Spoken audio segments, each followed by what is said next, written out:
Hello winey cheesy people out there, my name's Andrew from Pop-Up Tastings, and today we've got Phoebe Weller, the Roving Fromagiere with us. How you doing, Phoebe? I'm very well, Andrew. How are you? I'm doing great. Andrew's got a new camera, and this I hope is the first in a multiple series. Let's hope so, let's hope so. I'm just getting used to the technicalities of it all, but hopefully this should work for us. So we wanted to do a wee sneak peek of a tasting we've got coming up, which is a wine and cheese tasting, and I wanted to pick a wine that's one that we both really enjoyed, tried at a recent trade show, and I guess Italian wine for me has always been a real pleasure, something I've loved. Instead of doing something large like a Barolo or a Amarone, I thought we'd look at an area that's maybe not been spoke about too much until recent years. So what we've got today is Terrazze Dell'Etna Carusu, which is a wine that comes from Etna. We're just going to pour this and have a wee try of it. Nice colour, Andrew. It's a lovely light garnet colour. So Etna is quite a modern area, I guess. I mean, winemaking goes back to the 6th century with the Greeks, and ancient writers have said that there's some really quality wines that came out of that region, but really sort of went into oblivion over the years. And it's only recently, and maybe since the 90s, that modern winemakers have rediscovered the terroir of Etna. Quite a challenging area to grow grapes, as you can imagine, Phoebe. I mean, you've got vines that are maybe getting planted about 3,500 feet above sea level, so some of the highest vineyards in the world. It's obviously on the side of Europe's most active volcano, which does erupt from time to time, but it's this eruption that actually creates some really unique wines, because the soil is full of volcanic minerals which the vines love, and they soak up all that character. So let's have a wee try this wine and see what you think. I just realised we haven't got a spittoon. We don't have a spittoon. It's actually about 10 in the morning. We've got a whole day of selling wine ahead of us, but this is live TV. Let's do it.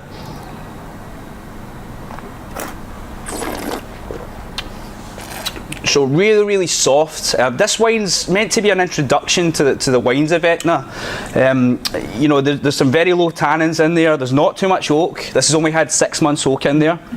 And we've had a temperature controlled fermentation, so they're really just trying to keep the fresh sort of red fruit flavours and that subtle spice. It's lovely and fresh, and quite, it's quite controlled, the length of it as well. It's very Moorish. It's a wine that you can have at 10 in the morning before you start your work. So now it's time for the cheese.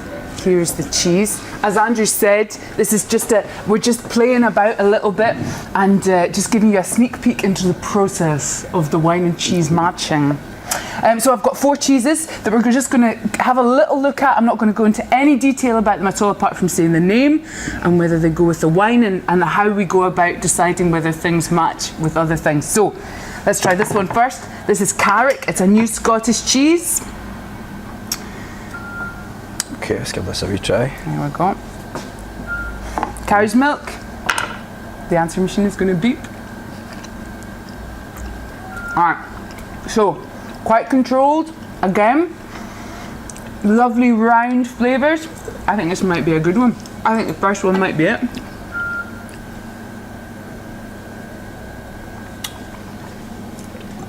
Lovely with the textures there, there's a smoothness around this. I think that works.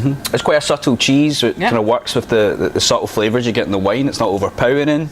Both complement each other, I think. It's always quite frustrating when you find that the first cheese that you try with something is the perfect match. It's that easy. I mean, really, we've been trying at least 100 cheeses, 100 wines before we started filming. So this is just for years of experience and practice that we've got to this. Well, let's try, because we have to try another cheese with it.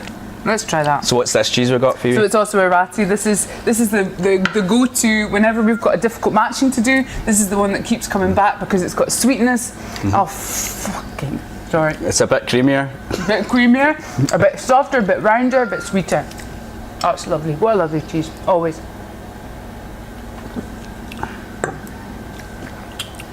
Texture's a bit funny.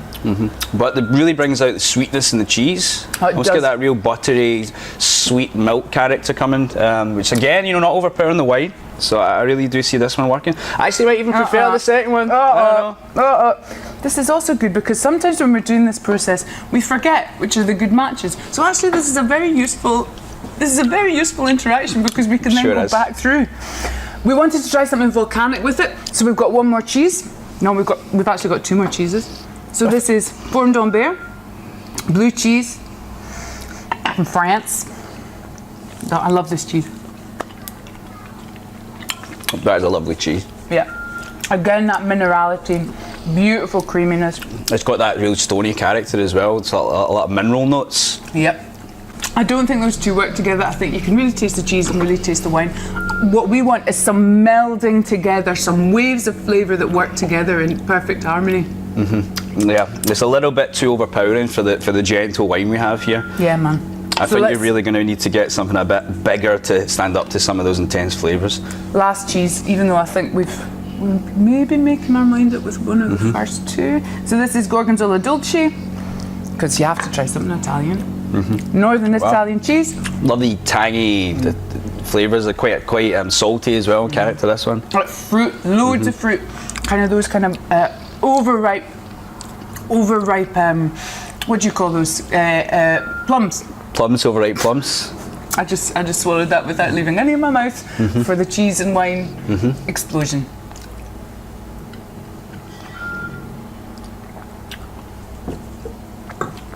No. Yeah, again, doesn't quite work. Metallic. What?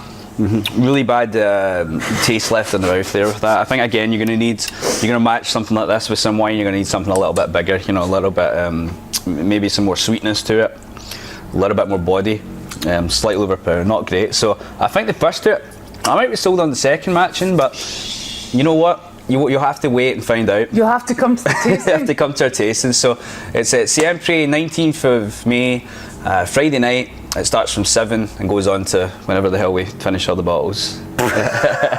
Love to see you guys there. Ciao.